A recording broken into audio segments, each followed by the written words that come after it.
Hindi. Kumbaga sa akin, kung sapatos sa halfway, Sa? kontrolado niyo yung lahat na nandito sa loob. Mm-hmm. So, kumbaga, in reality, sila naman talaga yung may-ari ng chicken. Ano na lang, kahit na lang mag-portion ng ilalabas. But the fact kasi na pinasok mo na lahat, it means na kami na yun may... Pero, the fact din na pinasok namin, nung time na pinasok namin yun, walang ganung instruction. Hindi kami sinabihan na lahat na nandito, hindi pwedeng ilabas. Lahat nandito, kontrolado nyo. Inang inano, kaya kumbaga ang pinakanghayahay talaga dito, kami dalawa ni Binsoy. Nakikita namin yung pinagkaiba. Lalo dito sa manok, kasi medyo hindi na nagiging maganda sitwasyon sa labas. Baka dumating ka ako sa punto na sila ka ako yung hindi magkaintindihan.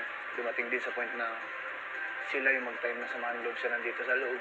Lahat naman tayo, actually. Whether nasa loob ka or nasa labas ka, nakaka-experience din kami katulad ng experience nyo sa labas. Kasi hindi nyo din naman alam kung ano yung pinagdaanan namin. We don't know kung ano yung mga ginawa namin para lang mapunta dito. Lahat din naman, paghihirap. Paghihirap dito sa loob, paghihirap sa labas. Kumbaga yung manok na yan, kumbaga yan na lang yung reward. Bigyan naman sa lahat na naghihirap. Pero balik tayo ulit. Kami ngayon may hawak dito. Kayo nga, pero sila naman yung may-ari. Sila ngayon may-ari, pero the fact na napasok nyo na dito, kami na yun may desisyon. Kumbaga, kung man lang ba? And this is our call. Sa portion, mas malaki, 70-30. Hindi naman siguro sobrang laking kawalan kapag wala silang manok. It's just a chicken. It's just a chicken. Oh, kaya nga, it's just a chicken. Pero nandito na kasi. Kasi ako, kuya, hindi ako sanay makipag-diskusyon sa isang tao, kuya. Kaya kung kaya kong magpigil na hindi na ako sumagot, hindi na ako sasagot, kuya. Kaya kaninang umaga, kuya, sumagot naman ho ako, pero sa mabuting paraan ho. Dito na sa loob ng hindi na kami gagalaw ng umaga. Okay na, para at least di na tayo pa dito. Wala kaming gagalawin sa gamit nyo dito sa labas. Ang gagawin na lang namin dito yung utos ni kuya sa amin na pagsilbihan kayo, yun na lang gagawin namin. Pero hindi nyo kami kailangan diktahan kung anong gagawin namin kasi sabi ni kuya, nasa sa amin ako anong way namin para mapagsilbihan kayo.